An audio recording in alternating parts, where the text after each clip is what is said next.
Hello and welcome to the Practical Leadership Podcast, where I interview great leaders and try to extract their wisdom and their experience for you to learn from and hopefully avoid making their mistakes.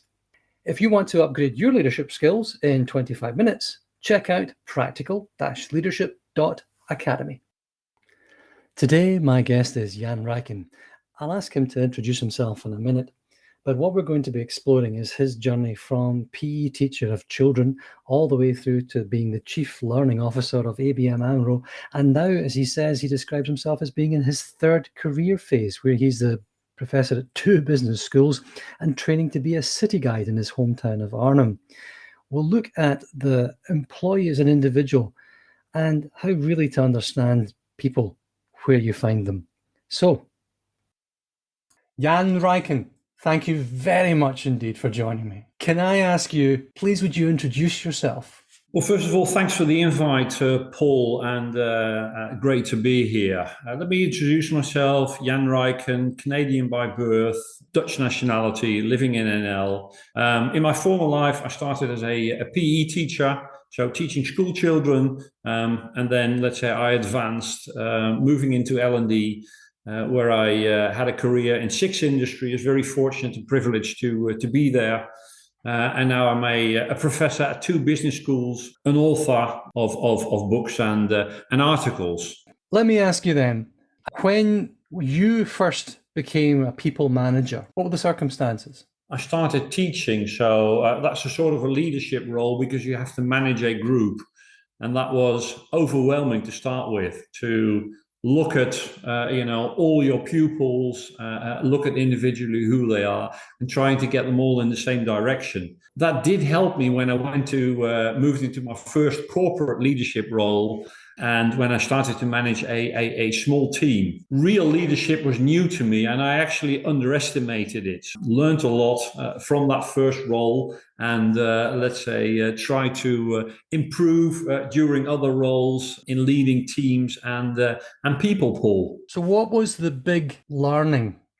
What you said, you underestimated it. What did you underestimate? I think when I started, I was very much task-centered rather than find a good balance between task-centered and people-centered leadership. So I think that was, one of my pitfalls. Another one was that I took myself as the standard, and that's probably one of the biggest mistakes I made as a leader. Because if you take your own drive, your own knowledge, your own experience as a standard, you forget that you're leading individuals who've got a different mindset.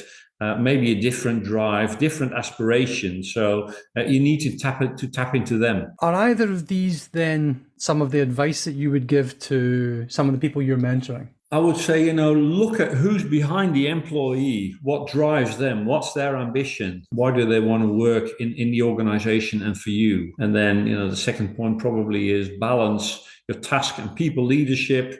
And the third one is build on strengths, rather than try to compensate weaknesses or development areas that people have, because they'll be much more engaged. That's what I experienced, Paul. So let's take the first one there. Look at the employee as an individual. How would you go about doing that? Well, whenever I started with a new team, I had a team meeting, and then I really invested time in meeting all my team members and getting to know them. And not only asking them about work, but also asking them about their passions, about their ambitions, and about their family life. Because in knowing that, I could understand he or she, and from there, I could tap into that in work, for instance, in the assignments or the projects I would run with them. You find out that somebody really wants to become a world-class guitarist. How do you connect that to their daily life? There's a way. There is, that's the fun in looking at their ambitions. So that will probably, show that they're creative. They're into new stuff. So I'd look at, how can I give them and involve them into new projects? How can they get the rhythm that they've got in their music? How can they get that in the work, the flow? And let's say, usually musicians do that together, make music together. How can they get them to work and collaborate in a good way with other people? Fantastic. What happens if somebody's slightly offbeat? That's it. Well, then you got to go for jazz. Right, it happens all the time. So you just again in projects that works like in music. So then you talk to a person, you say, "Do you realize that?" And maybe let's say they learn something new or have to adapt their work methodology. So rhythm guitar, baking a Right. cake. I've just bottled some wine. The story there. So I'm making wine. I love fruit trees. So it's all about patience. You plant a fruit tree, you have to wait for 5 years before you get anything, right? Yes. There's always some way of bringing the whole person into the thing, isn't there? And it's about stories, Paul. It's about stories. So everybody has their individual story. So listen to the people. And I've discovered during my leadership career that there's a lot more behind people than you see on the surface.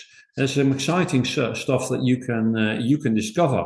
If I had to ask, what was the mistake that you learned most from in your career? It's an interesting question. It's probably not diversifying my team right from the start. When I built my first team, I recruited people like me in the team, Hmm. which, let's say, in good times is fine because it's easy to get consensus and commitment, but in the long run, and when the going gets tough, it doesn't work. So I've really learned that it's better to diversify your team, to be inclusive and create a sense of belonging to those diverse people, because then one and one is really three. We're talking a lot about diversity. We talk a lot about inclusion. And I think a lot of people get really distracted by the demographic idea of diversity rather than the intellectual or the psychological. It's the diversity of thought and the diversity of background that Yeah. you're really looking for rather than the container that it comes in. Right.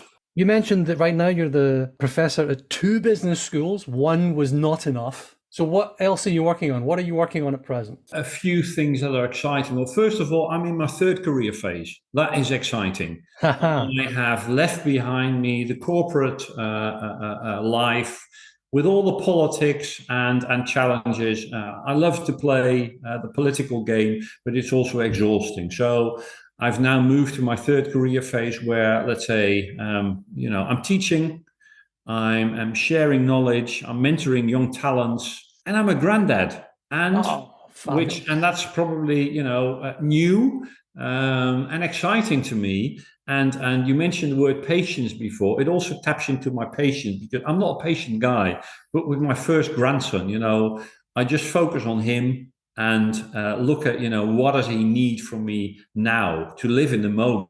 So that's good for me.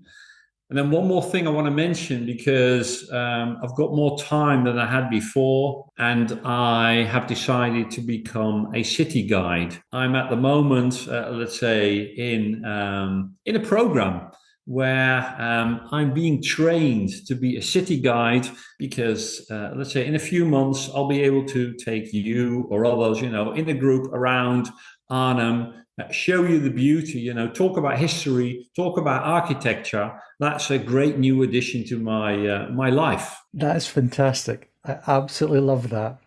Tour guide, city guide of the city of Arnhem. So what's the thing that strikes you most about Arnhem? What's the one thing that's so far so good? It's the history, especially around the Second World War. So Arnhem was in the center of Market Garden, well known Operation Market Garden? Yeah. in Britain, where, let's say, Arnhem was famous for a bridge too far, a lot of casualties, and the city was destroyed. And was built up again after the war. So that's probably the most striking thing about Arnhem, other than the beautiful nature that surrounds the city. Other than 15 different books on the history and architecture of the beauty of Arnhem. What are you reading right now? Apart from, of course, your own books. There's two or three things that I read and I've been reading over the past holiday season.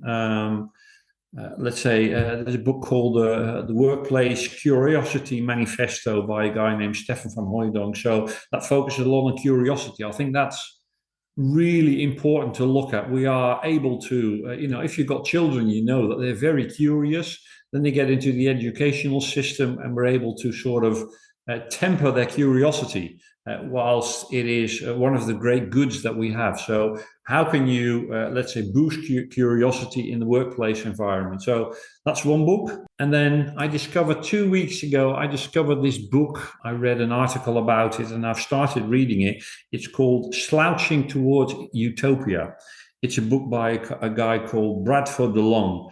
It paints the future society and it talks about how can we create a society of equality and more, let's say, spreading of wealth across countries and across, let's say, continents. So that's exciting. I've only started to read, so I'm in chapter 2, but it was an exciting ad, and I can advise it to others. Go back to slouching as well, then. We think of our younger selves. What would you like to thank your younger self for doing? That's a good question. I would like to thank my younger self for showing courage and resilience. I had a quite fascinating upbringing. My dad was an expat, so I've lived in 5 countries when I was 15. And then at the age of 15, I was in grammar school in England. My parents moved to US and I didn't want to join them. I decided to move back to NL. So when I was 15, I moved into a room, took care of myself. It's about showing courage. It's about being confident, but also getting out of your comfort zone. And I think that's a red thread across my career, but also a passion of mine in inspiring others to pull people out of their comfort zone and show that, yes, it can be uncomfortable, a little or a lot, but you benefit from it in the long run. I've seen people get out of their comfort zone, tread new pastures, and then become excited at a totally different level. And that's great to see. I think, Jan, if I had to point to one thing that I took away from the time that we spent together, and we had a lot of good conversations, you and I, over the time, I think that would be the one that still resonates with me. It's pulling yourself out of your comfort zone, doing things that you're not really that happy about, because that's where you learn. That's where the change and the development happens. That's where the ideas come. Yeah, it's hard learning, but it's real learning. Yes. Lastly, then, how could people find you? They want to find your books, what you're writing. Yeah, I think there's a few places where people can find me. First of all, obviously on LinkedIn, personal site. So happy to connect with people. I regularly share articles, research, and the likes. I'm running a group on LinkedIn called Global Learning Executives, where, let's say, people from different places in the L&D community connect and share. So, the master programs that we're running, look at a program like the Global Master Program, L&D Leadership. It's the best hybrid program in the world for seasoned L&D professionals who want to take the next step and get out of their comfort zone, because it's not only about leading and transforming L&D, but it's also about personal leadership. So I invite people to take a look at that at the IE Business School site. So they are the 3 places where people can find me, other than, if they're in Arnhem and want to do a city tour, happy to take them around this beautiful city, Paul. Marvelous. Well, I'll put the links to your LinkedIn, the group, and to the masterclasses into the notes of this as well, so anybody can join. Everybody I know who's been on the masterclasses has come back transformed. Jan Rijken, then it just remains for me to say thank you very much indeed for joining. Thank you for sharing. I appreciate your time. Thank you very much, Paul, for your challenging and inspiring questions. And I hope the podcast and the podcast series can inspire others. That's a wrap. Thank you for joining me today. Your homework: subscribe and share this with a friend or colleague. Please leave your 5-star review and any comments you have, because that really helps me to improve every day and it helps people to discover me online. If you want to upgrade your leadership skills in 25 minutes, you should check out practical-leadership.academy.